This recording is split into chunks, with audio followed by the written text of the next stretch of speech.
ఒక్కసారి కొమ్మూరి గోల్డ్ కి కాల్ చేయండి. తాకట్లో ఉన్న మీ బంగారాన్ని విడిపించి మార్కెట్ ప్రైస్ కి వాళ్ళు కొనుక్కుని మిగతా డబ్బులు మీకు ఇచ్చేస్తారు. హలో అండి, అందరికీ నమస్కారం. నేను మీ కట్ట కార్తీక్. మనతో ఉన్నారు ప్రముఖ సామాజిక రాజకీయ విశ్లేషకులు అంకమరావు గారు. సార్ నమస్కారం. నమస్తే కట్టవారు. సార్, జగన్మోహన్ రెడ్డి గారు మొన్న మెడికల్ కాలేజీల ప్రైవేటీకరణకు వ్యతిరేకంగా 1 కోటి సంతకాలు మేము సేకరించామని చెప్పేసి గవర్నర్ గారికి వినతి పత్రం ఇస్తూ మీడియాతో మాట్లాడారు. మీడియాతో మాట్లాడే క్రమంలో ఒక మాట వాడారు. చంద్రబాబు నాయుడు గారి గ్రాఫ్ పూర్తిగా పడిపోయింది. చంద్రబాబు నాయుడు గారి ప్రభుత్వం అంటే గతంలో కూడా చెప్పారు, ప్రభుత్వం కొప్పుకూలిపోయే అవకాశం ఉంది, ప్రజల వ్యతిరేకత తీవ్రంగా ఉంది, రాబోయేది మళ్ళీ వైసీపీ ప్రభుత్వమే అనేది. కానీ లేటెస్ట్గా మేము ఒక సర్వే నిర్వహించాం ఇండియన్ పొలిటికల్ స్ట్రాటజీ కింద. దాంట్లోనేమో చాలా భిన్నమైనటువంటి ఫలితాలు కనపడతా ఉన్నాయి. అంటే వైసీపీ వాళ్ళ ఇంటర్నల్గా చేయించుకున్న సర్వేని కూడా మనం చెక్ చేసుకునేటువంటి ప్రయత్నం చేసినప్పుడు కొన్ని సోర్సెస్ ద్వారా వాళ్ళ సర్వేలోనే 20 స్థానాలు వస్తాయి అనేది వాళ్ళకి తెలుస్తున్న అంచనాట. ఇప్పుడు నేను చెప్తున్న సర్వేలో కూడా వైసీపీ దాదాపుగా చాలా నియోజకవర్గాల్లో కనీసం మళ్ళా యాక్టివ్ రోల్లో కూడా లేదు కనీసం. మరి ఈ పరిస్థితుల్లో వచ్చేది వైసీపీ ప్రభుత్వమే అని జగన్మోహన్ రెడ్డి గారు చెప్పడం ఏ రకంగా చూడాలి? ఇప్పుడు చంద్రబాబు నాయుడు గ్రాఫా లేకపోతే జగన్మోహన్ రెడ్డి గ్రాఫా తీసి పక్కన పెడితే ప్రజలు ఈరోజు ఏమనుకుంటున్నారు అంటే ఆంధ్ర రాష్ట్రంలో వైఎస్ఆర్సీపీ పార్టీని ఒక రాజకీయ పార్టీగా కూడా వాళ్ళు చూడట్ల. ముందు ఇది గమనించుకోవాలి అందరూ కూడా. కారణం ఏంటంటే జగన్మోహన్ రెడ్డి 5 సంవత్సరాల పరిపాలనలో రాష్ట్ర ప్రజలను విపరీతంగా భయపెట్టాడు. ఇప్పటికీ భయపెడుతూనే ఉన్నాడుగా. అందుకే చెబుతున్నాను, విపరీతంగా భయపెట్టాడు. అది 1 సంవత్సరం 2 సంవత్సరాలు 5 సంవత్సరాలకు ప్రజల మధ్యలోంచి తిరిగిపోయిద్దని అయితే నేను భావించట్లా. బీహార్ రాష్ట్రంలో చూస్తున్నాం మనం. 20 సంవత్సరాల తర్వాత కూడా లల్లూ ప్రసాద్ యాదవ్ సంబంధించిన పార్టీని ఈరోజు కూడా ప్రజలు ఆదరించకపోవడానికి కారణం ఏంటంటే గతంలో వాళ్ళు చేసినటువంటి జంగిల్ రాజ్యం. సమాజ్వాదీ పార్టీ కావచ్చు, ఇప్పుడు మీరు అన్నట్టు ఆర్జేడీ బీహార్ కావచ్చు, ఇవన్నీ కూడా ఏంటంటే కళ్ళ ముందు కనపడతా ఉన్నాయి. ఇక్కడ ఈ రాష్ట్రంలో జగన్మోహన్ రెడ్డికి మళ్ళీ జనం ఎందుకు ఓట్లు వేయాలనే విషయం గురించి మాట్లాడదాం. జగన్మోహన్ రెడ్డి 5 సంవత్సరాల్లో ముఖ్యంగా దాదాపు 70% ఉన్నటువంటి గ్రామీణ ప్రాంతాల్లో రహదారులు కూడా నిర్మించలేదు. ఎన్నో ఇబ్బందులు పడ్డారు. దానికి ఓట్లేస్తారా తిరిగి? ఎంతో కొంత బాగున్నాయి కదా గతంతో పోల్చుకుంటే, అద్భుతంగా ఉన్నాయని నేను చెప్పను.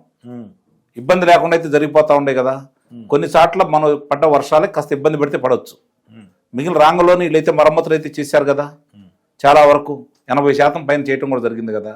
కాబట్టి ప్రజలందరూ దాంట్లో తృప్తిగానే ఉన్నారు. సంతృప్తిగా లేకపోయినా తృప్తిగా అయితే ఉన్నారు. రెండోది రైతులకు సంబంధించి నువ్వు ఏమన్నావు? వ్యవసాయానికి సంబంధించి స్థిరీకరణ నిధిని ఏర్పాటు చేస్తానన్నావు. అది 2019 ఎన్నికల కంటే ముందు నువ్వు వచ్చి ఏమీ చేయలేదు. ఇన్సూరెన్స్ కట్టలేదు. ప్రతి మండలంలో గోడౌన్లు కడతా అన్నావు, కట్టలేదు. రైతులకి వాళ్ళ ధాన్యాన్ని సేకరిస్తే రైతు భరోసా కేంద్ర కింద ఎన్నాళ్ళకి నువ్వు వాళ్ళ ఖాతాలో జమ వేసావు? వాళ్ళ ఖాతాలో వేయకుండా నీ నాయకులు ఖాతాలో వేసి వాళ్ళు కమిషన్లు కొట్టేసి మిగిలిన డబ్బులు మాత్రమే వాళ్ళకి ఇప్పించావు కదా. మరి ఈ కూటమి ప్రభుత్వం వచ్చిన తర్వాత 24 గంటలు 48 గంటలు 72 గంటల్లో వాళ్ళ ఖాతాలో పడిపోతూ ఉన్నాయి. మరి నీ మీద ఎందుకు వాళ్ళు ప్రేమ చూపిస్తారు? రెండోది, ఈ వరదలు వచ్చినప్పుడు దీనికోసం ప్రత్యేకమైన నిధి ఏర్పాటు చేస్తా అన్నావు కదా, అది కూడా చేయలేదు కదా. రెండోది, ఆనాటి కూటమి ప్రభుత్వం ఇచ్చినటువంటి రాయితీలేమీ ఇవ్వలేదు కదా. భూసార పరీక్షలు అయితే నువ్వు చేయలేదు కదా. నాణ్యమైన విత్తనాలు అందించలేదు కదా. ఇవన్నీ చూసిన తర్వాత రైతులు నీకు ఎందుకు ఓట్లేస్తారు? మూడో వాళ్ళు ఉద్యోగస్తులు వచ్చేతలకి ఈరోజు 1వ తారీఖు నుంచి 2వ తారీఖు లోపు వాళ్ళ ఖాతాల్లో డబ్బులు పడిపోతూ ఉన్నాయి. సరే, గత నెలలో కొంతమందికి ఆలస్యమైన మాట వాస్తవమే. ఈరోజు వాళ్ళ డబ్బులు వాళ్ళు తీసుకుంటున్నారు. నువ్వు పెట్టినటువంటి 30,000 కోట్ల రూపాయల్లో 12,000 కోట్ల రూపాయల బకాయిలు కూడా ఈ కూటమి ప్రభుత్వం తీర్చింది. మరి వాళ్ళు నీ మీద ప్రేమతో ఎందుకు చూపిస్తారు? నీ మీద ప్రేమ నీకెందుకు ఓట్లేస్తారు? పంతులను తీసుకొని వెళ్ళి విద్య నేర్పే భావితరాలను తీర్చిదిద్దాల్సినటువంటి పంతులను తీసుకొని వెళ్ళి మద్యం షాపులు కాడ కాపలా పెట్టించినటువంటి వ్యక్తి నువ్వు కదా. కక్కిస్ దోట్లు కడిగే కార్యక్రమాన్ని అప్పచెప్పిన వ్యక్తి నువ్వు కదా. మరి నీకు వాళ్ళు ఓట్లు ఎలా వేస్తారనుకుంటున్నావు నువ్వు? మరి ఏం చూసుకొని మళ్ళీ అధికారం నాదే అంటాడు? అప్పుడే కాదు, ఇంకా చాలా ఉంది.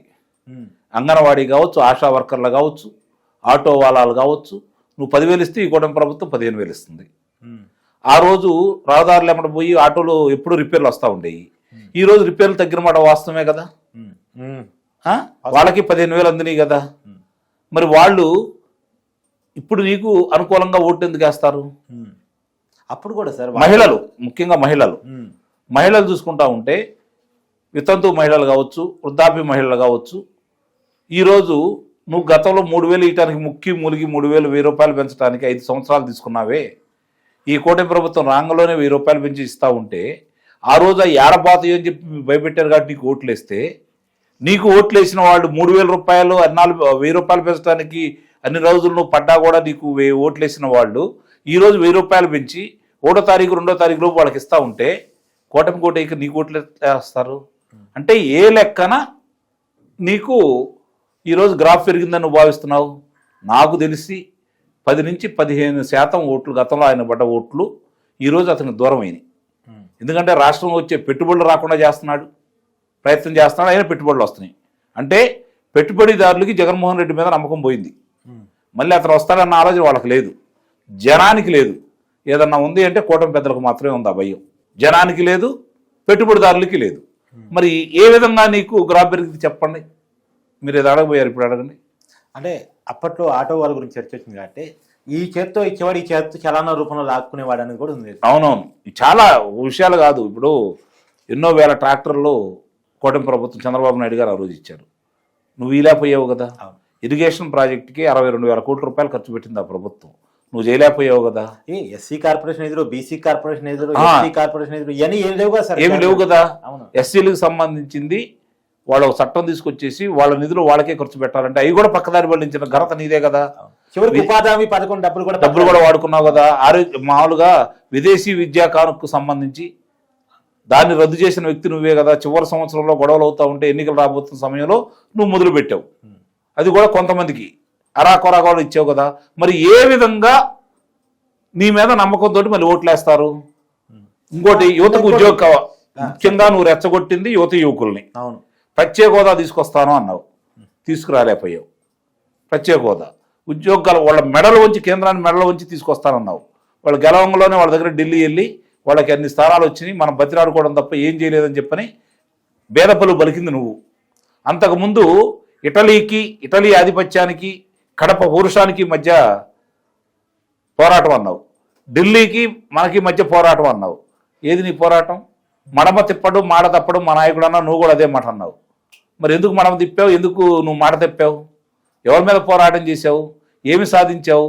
ఆ రోజు యువకులను రెచ్చగొట్టావు. ఈరోజు నువ్వేం సాధించి ఏం తీసుకొచ్చావు? ఉపాధి కల్పన లేదు, ఉద్యోగ కల్పన లేదు, వ్యాపారాలు ఇక్కడ రాష్ట్రం నుంచి పక్క రాష్ట్రానికి తరలిపోయినాయి. మరి నువ్వు ఏం సాధించావని నీకు ఓట్లేస్తారు? అడిగిన వాడిని కొట్టించావు, గట్టిగా అడిగిన వాడిని చంపేయించావు, బెదరగొట్టావు. ఈరోజు అది జరగట్లేదు కదా. నువ్వు ఇన్ని చేసినా కూడా నీ వాళ్ళని అట్లా చేయట్లేదనే ప్రజల కోపంగా ఉంది. ఆ విషయంలో కోపంగా ఉన్నారు, అందుట్లో అనుమానమే లేదు. ఇంకా ఎంత కాన్ఫిడెంట్ ఉంటే అధికారం నాదే, అధికారం వచ్చి 2 నెలల్లో జైల్లో వేస్తా అని చెప్పేసి మాట్లాడతాడు. అది చాలు, ఆ మాటలు చాలు మళ్ళీ అతను ఓటేయకుండా ఉండటానికి. అతను అలానే మాట్లాడాలా, వారానికి ఒకసారి వచ్చేసి ఏదో ఒక ఇష్యూలోకి వచ్చేసి అతను అలానే మాట్లాడాలి. ఇప్పుడు ఈ పీపీపీ విధానం ఉందండి మెడికల్ కాలేజీలది, ఎన్ని పచ్చి అబద్ధాలు చెబుతున్నాడు. యోగాంధ్ర మీద ఎంత పచ్చి అబద్ధం చెప్పాడు. యోగాంధ్ర నిధులు కేంద్రం ఇచ్చింది, వీళ్ళు 30% ఏమో వీళ్ళు బరాయిస్తారు. ప్రతి సంవత్సరం ఒక్కో రాష్ట్రాన్ని ఎన్నుకుంటుంది కేంద్ర ప్రభుత్వం. ఈ సంవత్సరం ఆంధ్ర రాష్ట్రాన్ని ఎన్నుకుంది. ప్రపంచం మొత్తం దాన్ని అనుసరిస్తూ ఉంది. గిన్నిస్ బుక్లోకి ఎక్కింది, మన జరిగింది.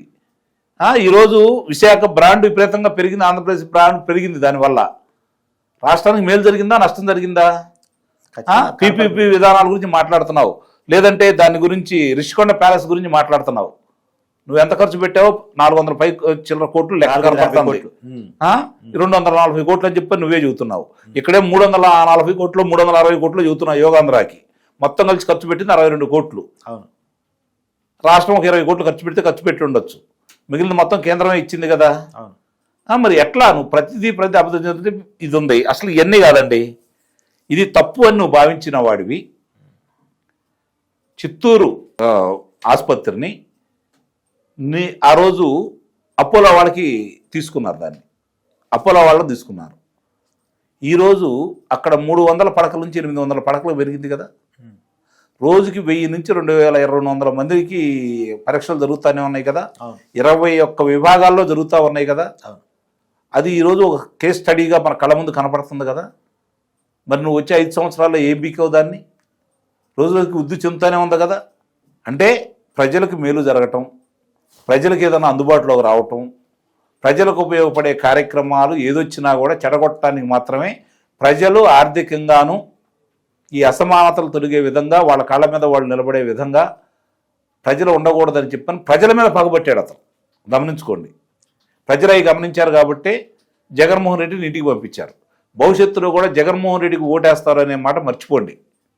ఆ రోజుకు ఇంకో ప్రత్యామ్నాయం వస్తుంది. జగన్మోహన్ రెడ్డి ఈ కూటమి ప్రభుత్వం మీద ఏదన్నా కత్తెగుత్తో ఈ జగన్మోహన్ రెడ్డి మనుషుల్ని ఏమీ చేయట్లేదనే కోపం ఉండవాళ్ళు ప్రత్యామ్నాయానికి వేస్తారు తప్ప జగన్మోహన్ రెడ్డికి మాత్రం ఓట్లేరు. అతని గ్రాఫ్ రోజు రోజుకి తరిగిపోతూ ఉంది. గమ్మత్తు ఏంటంటే ఈరోజు కూటమి ప్రభుత్వం మీద ఎంతో కొంత అసమ్మతి ఉన్నమాట వాస్తవమే, ఇందాక నేను చెప్పిన అంశాలతో పాటు కొన్ని అంశాలు. కానీ 1% ఓట్లు కూడా జగన్మోహన్ రెడ్డికి వేయాలనుకోవట్లా. జగన్మోహన్ రెడ్డికి ఇంతకుముందు ఓట్లు వేసిన దాంట్లో 10-15%, ఈరోజు 5 నుంచి 6-7% కూటమికి పెరిగింది. మిగిలిన వాళ్ళు ఎవరికి వేస్తారో ఆ రోజు పరిస్థితిని బట్టి అర్థమైంది. కాబట్టి ఈ 11 స్థానాలు కూడా రావనేది నేను ప్రగాఢంగా చెప్పగలను.